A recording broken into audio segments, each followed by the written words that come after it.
Hello, my name's Eric Cromwell. I'm proud to be the co-host for the Gene Stewart Show right here on your local television. And I'm honored to be with a good friend today, a 40-year veteran of gospel music, and a friend of mine for some 15 years now. I don't know sometimes what to call you, brother, reverend, pick one. It doesn't really matter. Just but, pick one. Ed Crawford from West Virginia, Buchanan, West Virginia. Ed, it's good having you with us tonight. Good to be here. Thank you, Derek. It's always a pleasure to be a part of what's going on, and we're thrilled to be a part of the show. Well, you're up here right now at the time of the taping, visiting us, doing a week-long revival service and music and everything else. You know, that's what we do. You know, we sing, we preach, we travel, we evangelize. Whatever allows us the opportunity to present the gospel, that's what we do. Well, and having known you for several years, you do it quite well. Thank you. We want to ask you a couple of questions here, though, because there's folks up here in the Great White North that are not that familiar with you, but I know they are familiar, many of them, with one group that you were with for several years. And of course is the mighty Kingsmen Quartet. Kingsmen Quartet. When I was there, we used to be called a ton of fun. And when I left, they said half a ton went with me. Well, I don't know about that, but it was a joy to spend 10 of the happiest years of my life with what I consider to be one of the great organizations of gospel music. And then even today, their name rings classic, no matter where you call it. That's very true, and it's, again, an honor to have been a part of that. Well, what led you into the music industry in the first place? I understand you had a background in football. Yeah, well, I played football back in West Virginia many moons ago, back when Moby Dick was still a minnow. But I played football back then, but I from the time I was 13 years old, I heard my first quartet sing. And it was a group called the Prophets Quartet. And I thought right then, man, I love that kind of thing. That's what I want to do. So I concentrated all of my efforts on that. In between playing football, and I got hurt playing football, dislocated the shoulder 6 times in 5 months, and decided that was enough of that, and concentrated at that point all of our efforts on singing gospel music, and that's what we've done. Well, buddy, one dislocation would have been enough for me.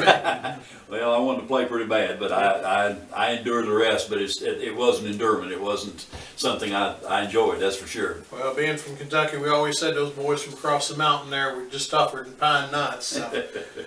But music is not just for you. It's not just an industry. No. You have used music your entire career, 40 plus years now, as a ministry tool.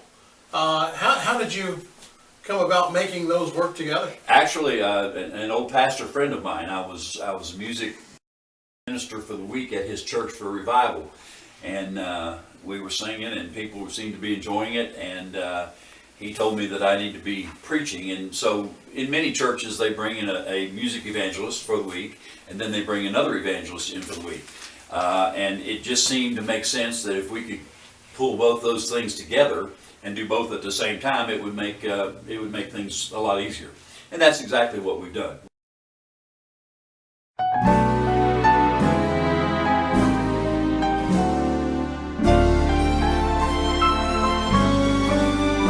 For once in my life, I found what I wanted. I found the King of Kings.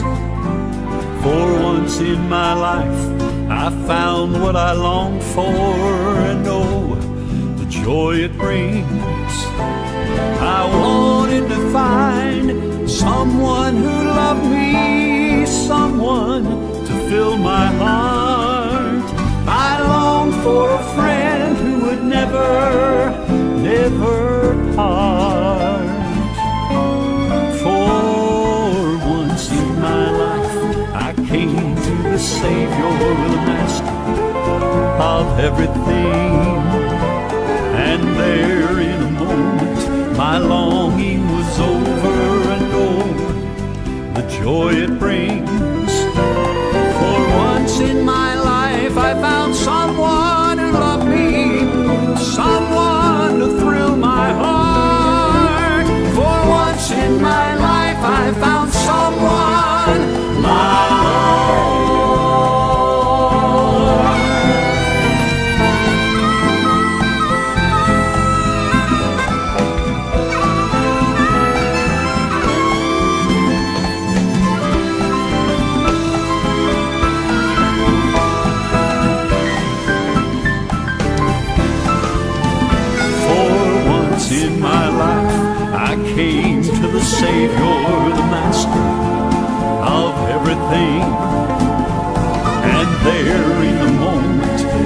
longing was over, and oh, the joy it brings.